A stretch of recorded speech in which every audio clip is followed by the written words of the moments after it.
Antiga Pérsia. Destemida, formidável, incansável. Por séculos recoberta de mistério. Um império sem paralelo em conquistas e riqueza. To create an empire of the size of the Persian Empire, the largest empire the world had known, obviously takes military skill. Do norte da África à Ásia, foi uma civilização liderada por uma dinastia de governantes admiráveis, ambiciosos e todo-poderosos. Cyrus the Great is one of the few who deserves to be called the Great. O Império Persa criou algumas das construções mais surpreendentes que o mundo já viu. Magníficos palácios erigidos em pleno deserto. Estradas, pontes e canais. Everyone has heard of the Suez Canal, but how many have heard of Darius's Canal? Porém, nuvens negras escureciam o horizonte.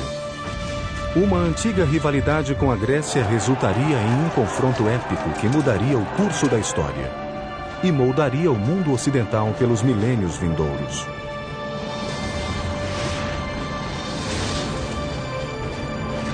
Construindo um império. Os persas. 330 a.C. Um jovem rei macedônio conquistou o Império Persa e liderou seu exército invasor até Persópolis, sua espetacular capital. O conquistador era Alexandre o Grande, admirador dos grandes reis persas. Ao pôr do sol, a celebração grega degenerava em rixa de bêbados. Ao amanhecer, Persópolis, joia da coroa do Império Persa, com seus palácios inigualáveis, fora incendiada. Mais de 2.500 anos depois, essas torres colossais dão testemunho das elevadas alturas que esse esquecido império já atingiu. I equate Persia with luxury, with rich tapestries and beautiful rugs and my mother's fat, fuzzy Persian cat named Otis. But I also think of a fantastic Persian king named Cyrus the Great, who believed in religious and cultural tolerance, and who freed the Jews from Babylon to return to Israel. Hello, I'm Peter Weller, and welcome to the Persian Empire. Around 4000 BC, two nomadic tribes were starting to take root in a rich but hot Iranian plateau, the Medes in the north, the Persians in the south. Being is that these tribes were nomadic, they were more interested in survival than conquest. As they became less nomadic, they had to learn how to farm, in particular how to cultivate this fertile Iranian plateau. But to do that, they needed a source of water. The early Persians may have very well become dust in the winds of history had they not unlocked a source of water and, just as importantly, a means to channel that water to their crops and settlements. And what makes this engineering feat so remarkable is that they found this water not from rivers or lakes or oceans, but from the most unlikely source of all, rocks. A Pérsia brotou no meio do nada, em um terreno hostil e acidentado, erguida apenas com imaginação e determinação. Há 3.000 anos, persas nômades percorriam o platô iraniano desolado e árido. Encontrar água significava viajar longas distâncias. Coube a um híbrido de engenheiro, geólogo e adivinho chamado Mogani encontrar um meio de trazê-la de volta ao seu povo. Usando nada além de cinzéis de pedra, os Moganis construíram a primeira pedra angular do Império Persa. Um inovador sistema de canais de irrigação subterrâneo chamados Qanats. Eles usaram a gravidade para explorar a topografia natural de sua terra, ininterruptamente inclinada desde as montanhas Alborz até o Golfo Persa. Poços verticais foram cavados na superfície e o túnel escavado horizontalmente em uma distância curta. Então, outro fosso vertical foi aberto a cerca de 1,2 km da encosta e o canal continuava. It can be sometimes 20, 30, 40 kilometers away, so it's a very skilled operation, to the point where the gradient of the water channel meets the aquifer or the groundwater sloping up at the point where the mountains begin. O ângulo da encosta era crucial. Uma unidade na elevação para cada 100 na horizontal. Not too steep because that would erode the base of the water channel, and of course not so flat as to prevent the water from moving to its intended destination. 2000 anos antes dos lendários aquedutos de Roma, os persas canalizavam imensos volumes de água por longas distâncias em climas quentes e secos, com perda mínima por vazamento ou evaporação. Water means food, but the engineering technology to locate that water and move it was a carrot that the Persians were dangling in front of their neighbors. Around 700 BC, all of these tribes were united under one legendary figure named Achaemenes, who founded a dynasty. But this dynasty thrived and flourished under one guy, a guy I would have liked to have met, named Cyrus the Great. Cyrus created and maintained an empire thanks, no doubt, to his military savvy, but he was also a political genius. He was an excellent, benevolent manager of men. Historians have called him humanist. The Jews call him Mashiach, or Anointed One. His own people called him Father, and even the Ionian Greeks whom he conquered called him a just and worthy lawgiver and ruler. Ciro o Grande chegou ao poder em 559 a.C. Foi o início da dinastia Aquemênida, cujo reinado mudaria o curso da história e redefiniria as possibilidades arquitetônicas. If you're looking at the greatest personages in history who have affected the world, Cyrus the Great is one of the few who deserves that epithet, the one who deserves to be called the Great. The empire over which Cyrus ruled was the largest the ancient world had ever seen, and may be to this day the largest empire ever. Em 554 a.C., Ciro havia esmagado todos os rivais e se tornado líder inconteste da Pérsia. Faltava agora conquistar o mundo. E se pretendia construir um império, precisaria de uma magnífica capital para refletir sua grandeza. Em 550 a.C., Ciro lançou um dos projetos de engenharia mais ambiciosos da antiguidade. A primeira grande capital do Império Persa, em Pasárgada, hoje localizada no Irã. Cyrus was a very innovative builder, and I might add that his standards were particularly high. We can also say that his building project reflected in some ways the technologies that he found in the course of his various conquests. Como os romanos, séculos depois, os persas tomavam emprestado. Adotavam as ideias mais avançadas das culturas que conquistavam, depois as transformavam em tecnologias originais. A arte e a arquitetura de Pasárgada resultaram de influências tão diversas quanto a da Assíria, Egito e Ásia Menor, a milhares de quilômetros. There were stoneworkers, woodworkers, brick makers, relief makers, and we know that these were people often imported from all over the empire. Hoje, cerca de 2.500 anos depois, ruínas são tudo o que resta da primeira radiante capital do Império Persa. A principal atração de Pasárgada eram seus 2 magníficos palácios, rodeados por um majestoso parque e extensos jardins. Entre eles, os primeiros paraísos de que temos notícia. Jardins persas de 4 quarteirões, com 1.000 metros de canais de calcário talhado projetados para que a água entrasse em tanques a cada 16 metros. Os paraísos de Pasárgada inspiraram os mais soberbos jardins do mundo nos 2000 anos seguintes. What's particularly different with the Paradisa is the application of the geometric design. So we have squares, rectangular designs, floral designs, cypress trees, wild grasses, roses, lilies, all kinds of vegetations. And this is the concept of the modern park as we know it. Enquanto Passárgada era construída, Ciro acrescentava aos seus domínios um reino inimigo após outro. Mas Ciro era um tipo de rei muito diferente. Ele se recusava a escravizar seus novos súditos, um conceito revolucionário no mundo antigo. He recognized the local validity, if you will, of different religions and beliefs and allowed those things to persist. In 539, Cyrus conquered Babylon, but he did not present himself as a conqueror. He presented himself as a liberator, rescuing these people from their despotic ruler. And then he did a totally unprecedented thing. He freed the Jews. The Jews had been living in Babylon in captivity ever since Nebuchadnezzar destroyed Jerusalem and their temple. And Cyrus freed them.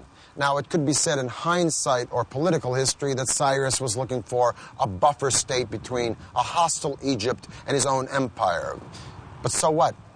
The point is that no one had ever done anything like this, and hardly anyone has ever done anything like it since. And subsequently, he is the only Gentile in the Bible to be referred to as Mashiach, or Messiah. As one distinguished Oxford scholar once said to me, Cyrus always had a very good press. It's a very true statement. Antes, porém, de lançar a campanha que tornaria a Pérsia a maior superpotência da antiguidade, Ciro o Grande morreu em combate no ano 530 a.C. He didn't live long enough to show what really he could have done outside the battlefield. So in that sense, you can compare him with Julius Caesar, who conquered, but did not live long enough, he was assassinated, to put the empire that he conquered together. Quando Ciro morreu, o Império Persa tinha 3 capitais: Babilônia, Susa e Ecbatana. Mas ele escolheu ser sepultado na cidade que criara, Passárgada, em um túmulo que espelhava o homem que nele jazia. At Cyrus's tomb, one of the aspects that shows his humility is that tomb is relatively unadorned, very simple, very elegant. Os engenheiros de Ciro construíram seu túmulo no formato das estruturas ocidentais de pedra simples, mas pesada. Começaram deitando grandes blocos retangulares, usando rampas, roldanas e tornos para erguer o túmulo até a altura de 11 metros. The Tomb of Cyrus is a very simple, outwardly modest monument for somebody who had created the largest empire that the world had seen to that date, and it's still remarkably well preserved after 25 centuries. Durante 30 anos, nenhuma potência foi capaz de desafiar Ciro o Grande. Agora, com seu trono vago, o mundo antigo mergulhou no caos. 530 a.C. Ciro o Grande, arquiteto do maior império que o mundo já vira, estava morto. O futuro da Pérsia era incerto. Rivais e pretendentes ao trono lutavam pelo poder. Até que um primo distante de Ciro, um general brilhante, ascendeu ao trono persa. Quando a poeira assentou, o império estava seguro em suas mãos. Seu nome era Dario. Ele se tornara o maior dos reis persas e um dos maiores construtores de todos os tempos. Dario começou reconstruindo a velha capital de Susa, com grandes palácios novos revestidos de cerâmica. A magnificência da capital Susa é até mencionada na Bíblia. When the Greeks talk about Persian palaces, for example, they routinely mention Susa. When the Old Testament book of Esther talks about Persian palaces, it's Susa that they mention. Mas o novo rei da Pérsia queria uma capital cerimonial apenas sua. Em 518 a.C., Dario lançou um dos projetos de construção mais ambiciosos do mundo antigo. Situada próxima à moderna cidade de Shiraz, ela ficaria conhecida como Persépolis, ou cidade persa em grego. Todos os palácios erguiam-se de uma vasta plataforma pétrea, projetada para enfatizar a estatura do império. The terrace square is huge, over 125,000 square meters. And he had to modify the landscape. His engineers had to come in and level out part of the area, and they had to build a retaining wall. He wanted it to be seen from a distance. That's exactly why you build up a terrace, so it could be viewed from afar. That makes it all the more grand and imposing. Persépolis era um desafio de engenharia colossal, com paredes de mais de 20 metros de altura por 10 de espessura. E grandes saguões ostentando colunas em elaborados altos relevos. Milhares de arquitetos, artesãos e operários, bem como toneladas de material, foram trazidos dos confins do império. Quase todos os impérios antigos foram edificados por mão de obra escrava. Mas Dario, como Ciro, remunerava o trabalho que construíra os monumentos e palácios persas. Every worker was given his due, his or her due, because we also find women in the workforce as well. Depending on their skill, what the quality they brought to the work, they were paid accordingly. Nenhuma despesa foi poupada. Persépolis seria o símbolo do poder e da glória do Império Persa. First of all, it's important to remember the origin of the Persians themselves. That is to say that these were a nomadic people. They lived in tented accommodation, and they would up their tents, move somewhere else, and plant their tents again. Now, as time went on, these tents became more and more elaborate affairs. And essentially what we're having at Persepolis is a tent turned into stone. The Apadana is nothing more than a stone-tented building. O magnífico salão de audiências construído por Dario chamava-se Apadana. Each of those great monumental stone pillars are inspired by the kinds of wooden pillars that upheld a beautiful canvas roof. But now that canvas roof has turned to beautiful cedar wood instead. So the nomadic origins of the Persians gives the impetus to part of their architecture, but that's not all. Os palácios foram adornados com ouro e prata, tapeçarias caras e telhas coloridas. As paredes eram cobertas de altos relevos com pacíficas representações de dignatários vindos de terras conquistadas. Mas os espetaculares feitos de engenharia de Persépolis estendiam-se muito além dos muros da cidade. Seu complexo e intrincado sistema hidráulico não tinha igual. Before the actual soil was placed in, first, Darius's engineers constructed a drainage system, plumbing, drain pipes. These would be covered. Water was also brought in along the Qanat system. But then those drain pipes, which would drain the effluents out, those were taken underground below the surface where the visitor would never see that. Mesmo com o andamento de seus projetos mais arrojados para aprimorar os monumentos e a infraestrutura, Dario nunca deixou de expandir o seu império. Under the brilliant leadership of Darius, the Persian Empire grew to staggering size. It included modern Iran and Pakistan, parts of Afghanistan, Armenia, Turkey, Syria, Egypt, Lebanon, Jordan, Palestine, parts of Central Asia, all the way to northern India. And man, this is a lot of turf. Para interligar os mais remotos rincões do Império, Dario lançou 2 projetos de construção ambiciosos. Um deles se estenderia por mais de 2.400 quilômetros dentro dos limites do Império, e o outro ligaria o Mar Vermelho ao Mediterrâneo.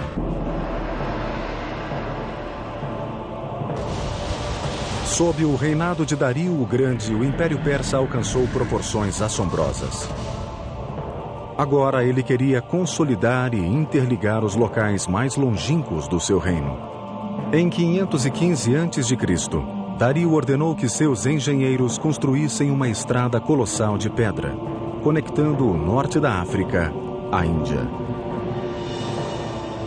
Cobrindo mais de 2.400 quilômetros do Império, ela seria chamada de Estrada Real. This was quite the engineering feat, because this had to traverse through mountains, forests, deserts. So Typically, earth will be packed, hardened, for example. They may not have had asphalt, but they certainly had knowledge of packing gravel or tiny rocks. Laying down a stone road is vital in a terrain where there could be a high water table. You don't want to get your feet stuck in the mud. You don't want to get your cart stuck in the mud. So you have to raise the road surface up. That means laying down some kind of surface initially that will either absorb the groundwater or not allow the groundwater to displace the road. A Estrada Real era ligada por 111 estações e albergues a cada 28 quilômetros, onde os viajantes podiam comer, dormir e trocar de cavalos. Por medida de segurança, vigias montavam guarda ao longo de toda a sua extensão. Now, I'm going to talk with my friend Dr. Lloyd Llewellyn-Jones from the University of Edinburgh, professor of ancient history. I got to ask you this. Was it that safe? Essentially, yeah. I think what Darius, if you will, manages to do here is an incredible feat. I mean, we're standing here in Turkey, okay, right, and we could take one route straight the way through into central Iran. I mean, that's pretty good going. How fast?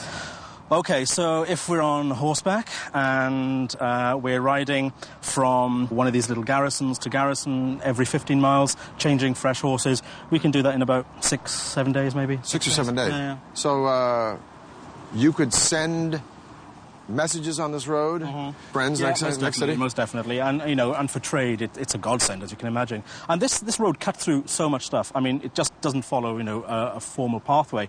It has to cross rivers, so it crosses the Tigris, it crosses the River Hannes by ferry, right? Sometimes it clings to the side of mountains, sometimes it clings to the side of rivers. So the terrain is changeable.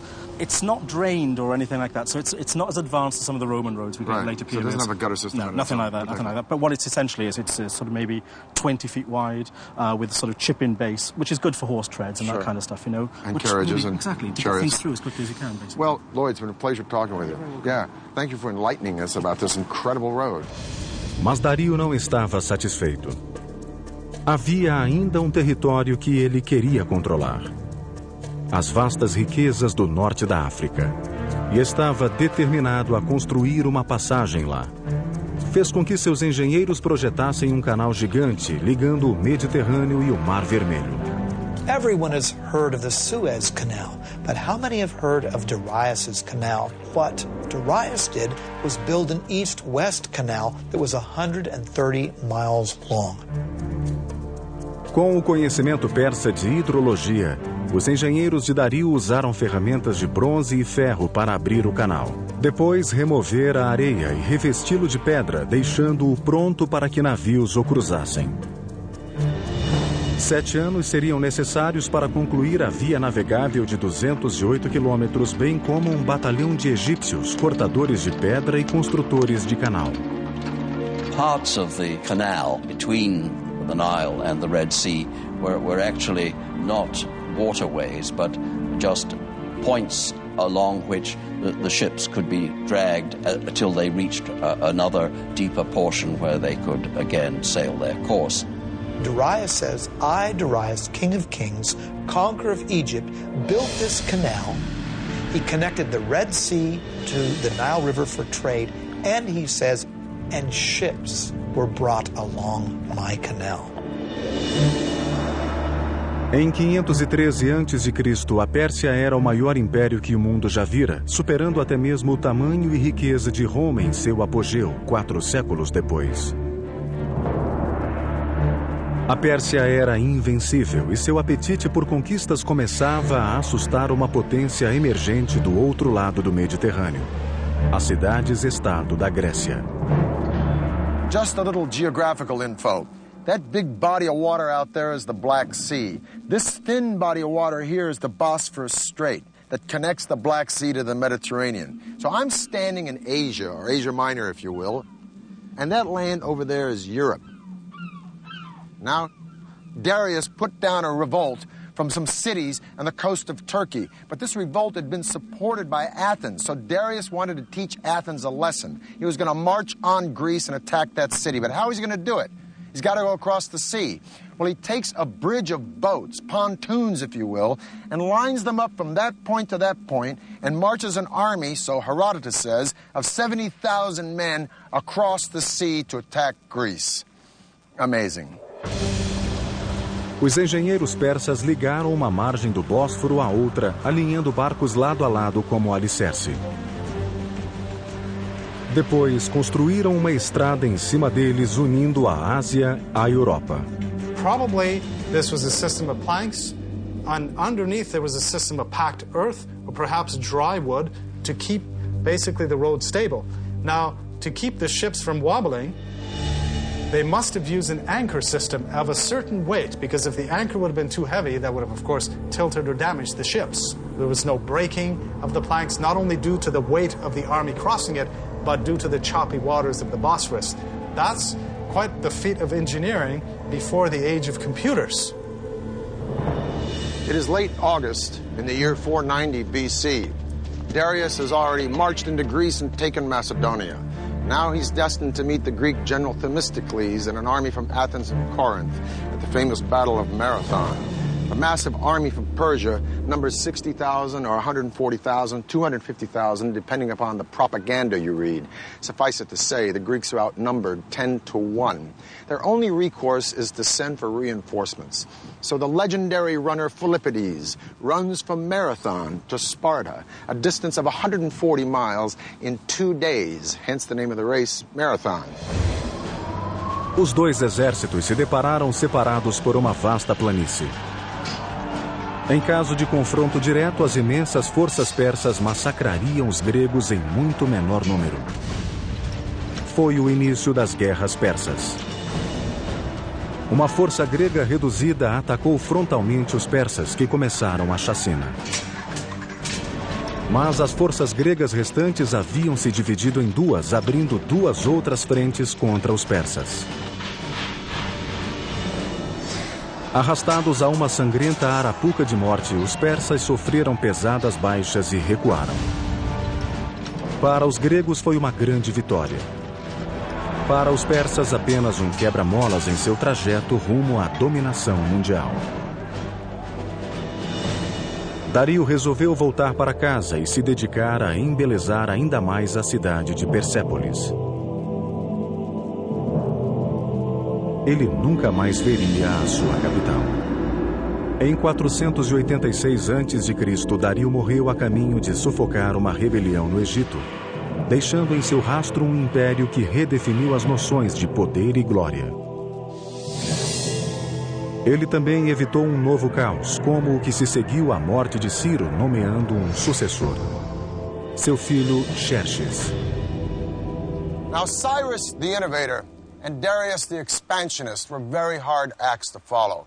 But Xerxes had been a king in waiting all of his life. And a couple of his first acts were to suppress a rebellion in Babylon, another one in Egypt. And then he went after the Greeks.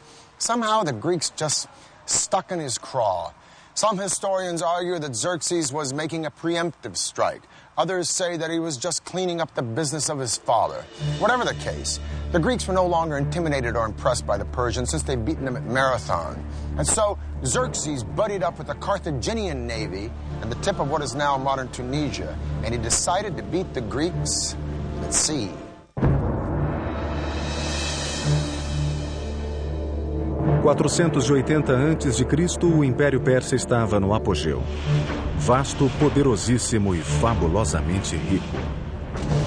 Fazia 10 anos que os gregos haviam derrotado o rei Dario na Batalha de Maratona. Seu filho, Xerxes, era agora o novo monarca absoluto da dinastia Aquemênida. E Xerxes queria vingança. A Grécia apenas começava a emergir como uma potência mundial. Essas cidades-estado tão diferentes, de democracias a ditaduras, eram unidas por um único credo: seu ódio à Pérsia. O mundo antigo estava às vésperas de uma segunda guerra persa. O resultado dela originaria o mundo moderno. Greeks traditionally called everybody except themselves barbarians. So this whole thing really between East and West started probably with the Persians and the Greeks and continued ever since. A invasão persa da Grécia foi uma das maiores parcerias entre engenharia e estratégia da história militar. A gigantesca invasão seria um complexo assalto por terra e mar, que requeria extraordinária habilidade. Xerxes queria que suas forças adentrassem a Grécia, no istmo do Monte Athos. Mas lá, o mar era tão turbulento que o rei mandou seus construtores cavarem um canal através do istmo. Com vasta mão de obra e perícia em construção de canais, os engenheiros de Xerxes levaram apenas 6 meses para concluir o canal através do istmo. Mas o desafio seguinte enfrentado por seus generais e arquitetos foi ainda maior. O imenso exército persa precisava cruzar o Helesponto de 2,5 km de largura. Até hoje, a solução deles é considerada um dos projetos de engenharia mais ousados já concebidos para uma campanha militar. Tomando emprestada uma página do livro de seu pai, Xerxes ordenou a construção de uma ponte dupla de barcaças através do Helesponto, proeza edificadora que ultrapassaria a ponte construída por Dario no Bósforo. But what's very interesting is that 674 ships were now lined up. How were these ships kept stable? This must have been quite an engineering feat. The Bosphorus is not a very calm area. It can be quite choppy. The row of ships were kept in place with a very taut system of cables, probably 2 large cables that ran between Asia and Europe. Now remember, a large number of troops crossed this bridge, perhaps up to 240,000 troops. As cordas permitiam aos barcos mobilidade suficiente nas águas turbulentas. Cada seção da ponte foi construída sobre 2 barcos, ligadas por tábuas. Assim, toda a estrada podia cavalgar as ondas, absorvendo muito da instabilidade da superfície. Os engenheiros persas então construíram uma plataforma através da parte superior dos barcos e uma estrada por cima dela. A cada tábua de madeira emergia uma sólida passagem que cruzava o Helesponto usando barcos como alicerces. Remember, we're dealing with the hooves of tens of thousands of cavalry, including armored cavalry, which would have been much, much heavier. The ships were amazingly kept stable, so this allowed Xerxes to cross with his army into Europe and cross back when he needed to, and the ships were kept in place. And for a short period, Europe and Asia were one. 10 dias depois, com sua ponte concluída, Xerxes marchou Europa adentro. The whole army crossed with heavy equipment, heavy cavalry, and the planks were kept in place. There was no breaking of the planks, not only due to the weight of the army crossing it, but due to the choppy waters of the Bosphorus. A estratégia de Xerxes era simples: derrotar os gregos na terra e no mar com sua superioridade numérica. Mais uma vez, os gregos foram liderados pelo general Temístocles. Este sabia que não podia vencer Xerxes em terra, por isso toda a campanha concentrou-se em atrair a marinha persa a uma armadilha. Sem ser visto pelos persas, Temístocles partiu com a maior parte do exército, deixando apenas uma força de 6.000 espartanos para trás. Em agosto de 480 a.C., os 2 exércitos confrontaram-se em um local escolhido pelos gregos, Termópilas, uma passagem montanhosa tão estreita que só uma carruagem por vez podia passar.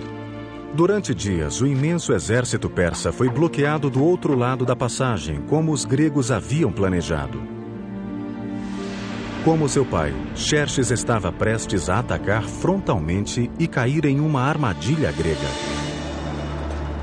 Quando finalmente irromperam pela passagem estreita, os persas destruíram facilmente a minúscula tropa espartana deixada por Temístocles como isca e marcharam rumo a Atenas. Quando Xerxes entrou na cidade, Atenas estava deserta. Ele suspeitou ter sido tapeado e fez os atenienses pagarem caro por isso. Por gerações, tolerância com os povos conquistados fora uma marca registrada dos reis persas. Não desta vez. Em um ato contrário à índole persa, Xerxes incendiou Atenas. O rei persa arrependeu-se imediatamente e na manhã seguinte ordenou a reconstrução de Atenas. Era tarde demais. O ato estava consumado. Seu momento de cólera voltaria para assombrar a Pérsia nos próximos 200 anos. Mas esta guerra estava longe de terminar. Ao mesmo tempo, Temístocles preparava sua armadilha, atraindo a gigantesca armada persa rumo à estreita baía de Salamina. Lançou então um ataque surpresa. A imensa esquadra persa foi apanhada no equivalente naval a um engarrafamento, incapaz de manobrar na pequena baía, enquanto os gregos usavam suas pesadas trirremes como arietes para demolir os navios persas. Foi uma vitória decisiva para os gregos. Xerxes voltou para casa derrotado, rei de um império persa não mais invencível. There is one high note in the Persian loss against the Greeks at the Battle of Salamis, one saving grace, a woman named Artemisia, the sole female navy captain in the Persian fleet. She faked out the Greeks by ramming one of her own losing ships, and she sailed away to escape in the confusion. Her survival skills so impressed Xerxes that he was thought to have said, "My men are becoming women, and my women are becoming men." As guerras persas impulsionaram Atenas à sua idade de ouro, mas deixaram o colossal império persa vulnerável. Caberia a um jovem príncipe, admirador dos grandes reis persas, desferir-lhe o golpe de misericórdia.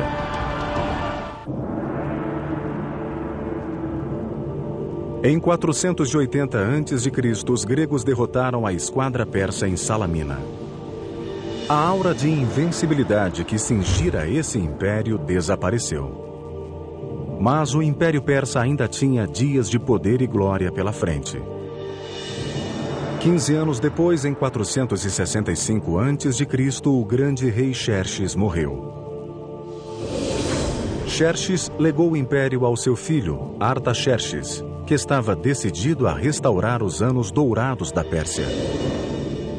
Ele começou voltando sua atenção a um projeto de construção iniciado por seu avô Dario.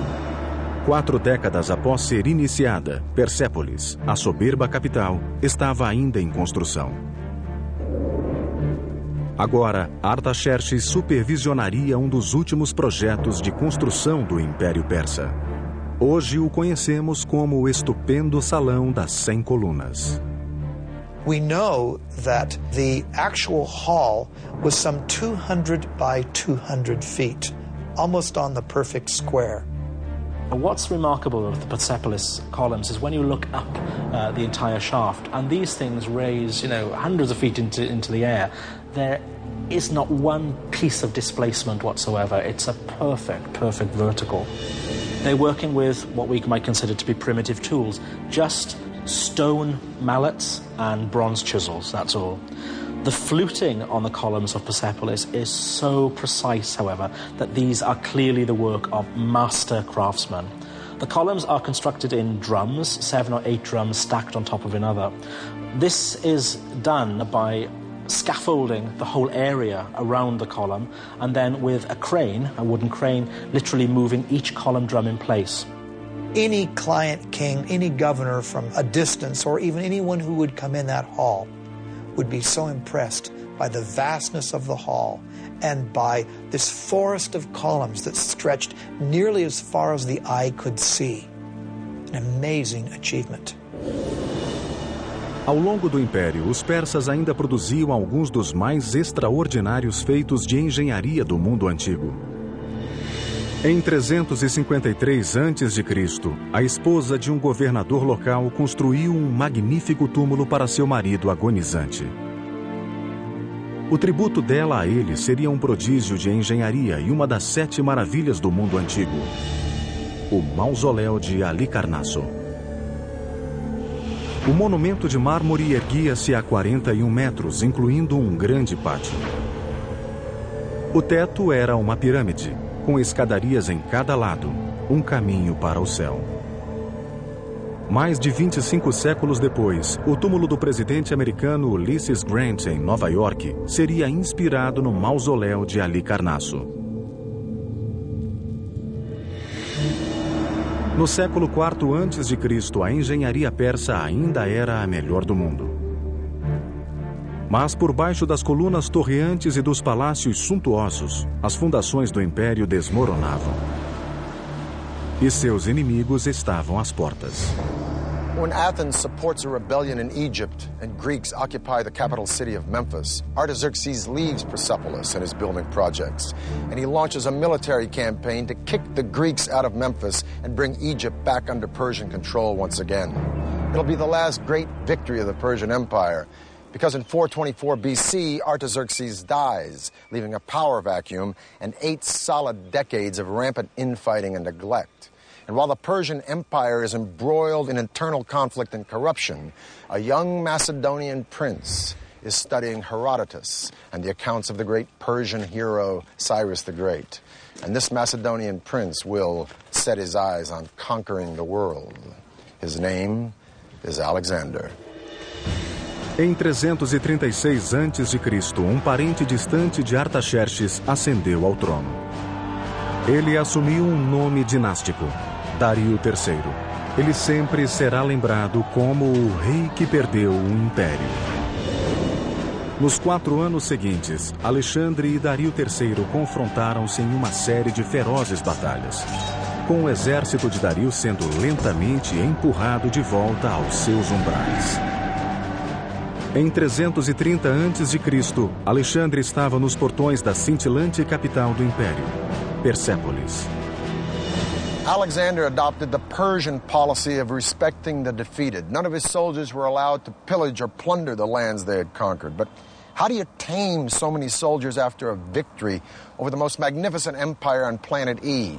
Well, maybe his soldiers were restless or resentful, or maybe they just remembered the stories of how Athens had been burned by the Persians. In any case, at Persepolis, they let go. Huge celebrations took place after the victory, and during these celebrations, the treasury was pillaged. And then one of the saddest acts of arson in all of history took place. Persepolis was burned. Alexander was not in the business of destroying things. Persepolis probably was burned because it was a symbolic thing. And he also burned it to make a symbolic gesture, not a destructive gesture. There must have been wonderful draperies and things around, and no doubt fire could have begun accidentally just as much as purposefully, because if he really wanted to be an Achaemenid king, the last thing he should want to do was to destroy Persepolis. But there were no fire engines, and once the blaze had taken hold, it was a very terrible blaze, and it left its mark throughout the site. Dario III escapou de ser capturado, mas no verão de 330 a.C. foi assassinado por um aliado. O último rei Aquemênida estava morto. Alexandre deu a Dario um magnífico funeral. E mais tarde até desposou a filha dele. Em seguida, proclamou-se um rei persa Aquemênida. E escreveu o último capítulo da história do Império, que se estendera por 3 continentes e durara 2.700 anos. Alexander, admirer of Persian kings, chased down the murderers of Darius and killed them himself. Alexander believed that only kings had the right to kill kings. But would have Alexander actually killed Darius? Probably not, because Alexander didn't create an empire, he only conquered one. The empire already existed, created by Cyrus the Great. No, Alexander's genius was to co-opt and use Persia, an empire that stood long before Alexander was born, and whose legacy of culture and sophistication and luxury would be around long after Alexander was dead. For the History Channel, I'm Peter Weller.